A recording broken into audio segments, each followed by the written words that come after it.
Tiny houses are a concept that is as old as civilization itself. Ever since the agricultural revolution, people have been living in houses, and an easy way to make building a house easier is to build it smaller. Thus, some of the first houses ever built were what we would consider today to be tiny houses. Now today, with houses getting bigger and bigger, tiny houses are a relatively obscure concept because most people would assume you would want to live in a bigger house. Yet still, people choose to live in these smaller houses. Why is that?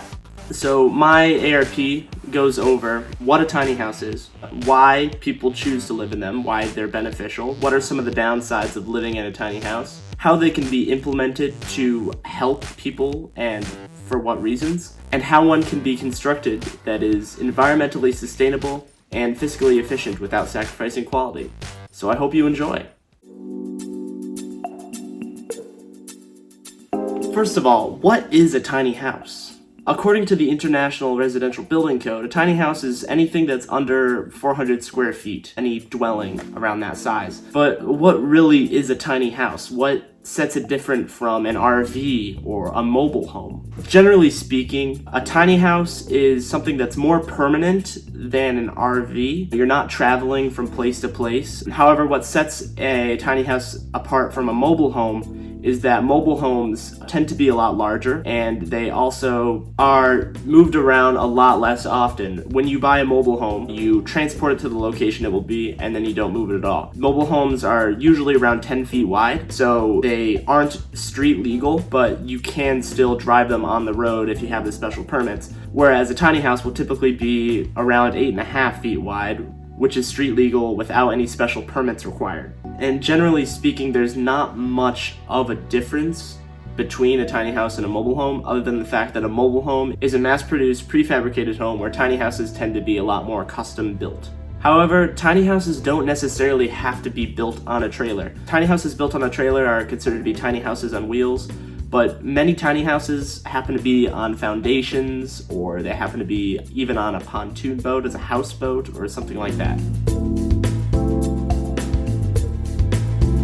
So, what are some of the reasons that people choose to live in tiny houses? Why are they a thing? Well, there's really 4 big reasons. Number 1 is the low cost. Number 2 is the low environmental impact. 3 is just how easy they are to maintain and take care of. And 4 is the much simpler lifestyle that comes with living in a tiny house. So first of all, I'll talk about the cost. Overall, the cost of living in, the cost of building, all costs involved with a tiny house are much smaller. There are less building materials that need to be purchased in order to actually build the thing. And because of that, it's a lot easier to maybe source those building materials from scrapyards or wherever you can get reclaimed building materials. Also, it's a lot less work to build, which means if you're hiring somebody to build it for you, the labor fees are going to be a lot lower. And if you want to build it yourself, you can feasibly do so because it is not on the scale of a huge house. It is small and could be easily done by one person. Additionally, because it's a lot smaller space, temperature control within a tiny house is a lot easier. So that can either result in lower utility bills, lower electricity or gas bills for a heater and stuff like that. Or what many people choose to do is they go off-grid entirely,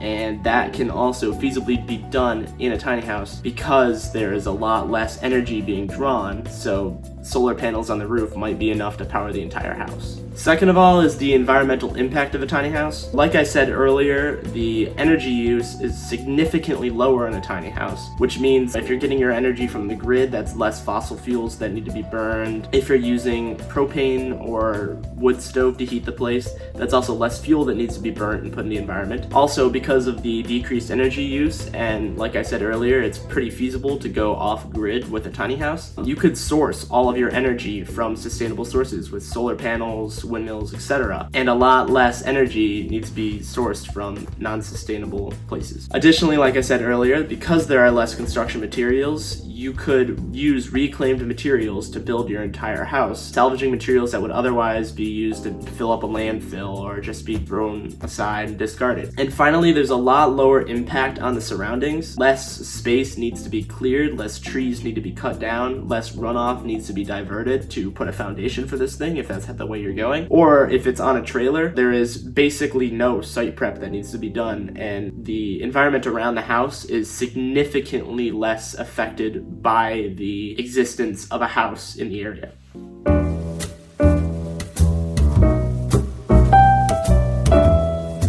So now about how they can be implemented to help people. One major group that can be very much helped by tiny houses is the poor and the homeless. Because housing is so expensive these days, a lot of people find it nearly impossible to own their own house, and in some places rent can be so high that it's just not feasible to live there. So some places that are using tiny houses to help give low-income families a place to live.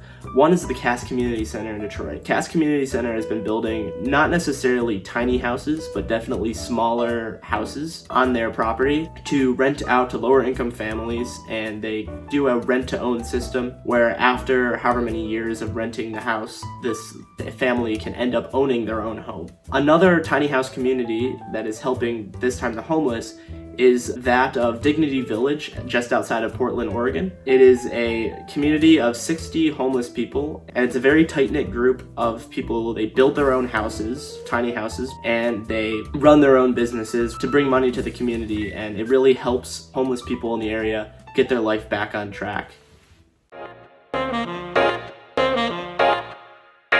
Now, some of the downsides of tiny houses. For one, there is a very weird legal status of these things because they're not quite an RV, but not quite a house. So they kind of tread both sides of the issue. So the one big thing that people are worried about is minimum floor space requirements.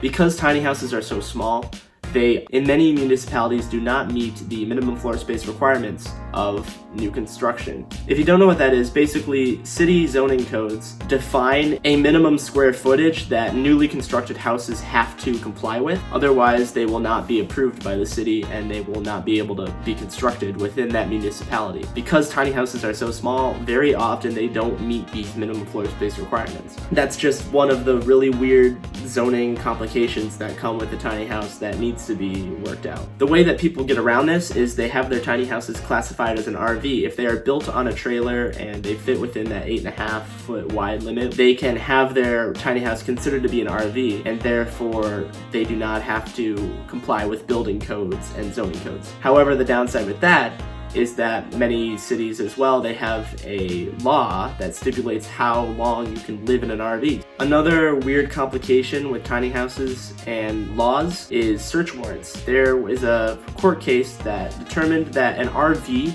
does not need a search warrant to be searched by the police.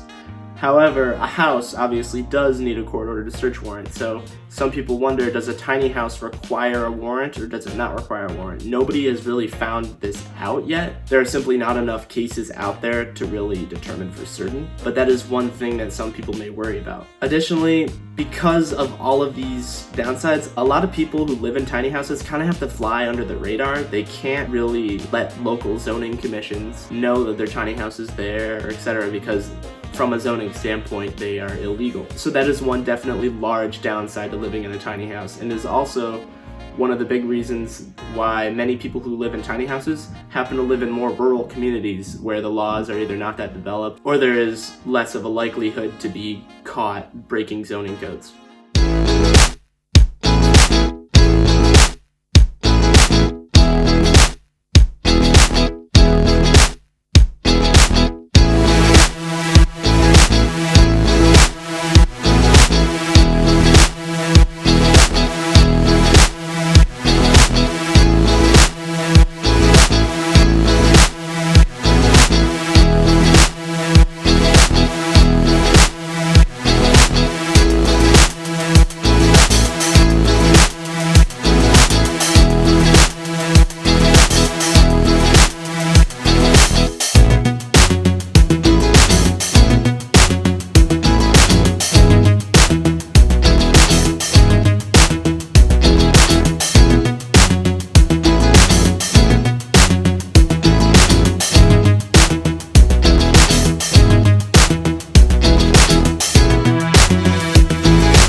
that's it, my ARP.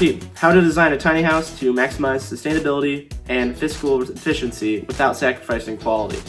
I hope you enjoyed. If you have any feedback, leave that wherever the feedback goes. I'm not really sure how the ARP website is going to be laid out, but there should be a feedback box somewhere, or my school email is going to be up on the screen right now. If you want to send me an email with any questions, I totally can. And I'm sure somewhere I'll include a frequently asked questions thing. So if there's anything I didn't cover in the video, I can update that after the fact. Thank you so much for watching, and have a good one.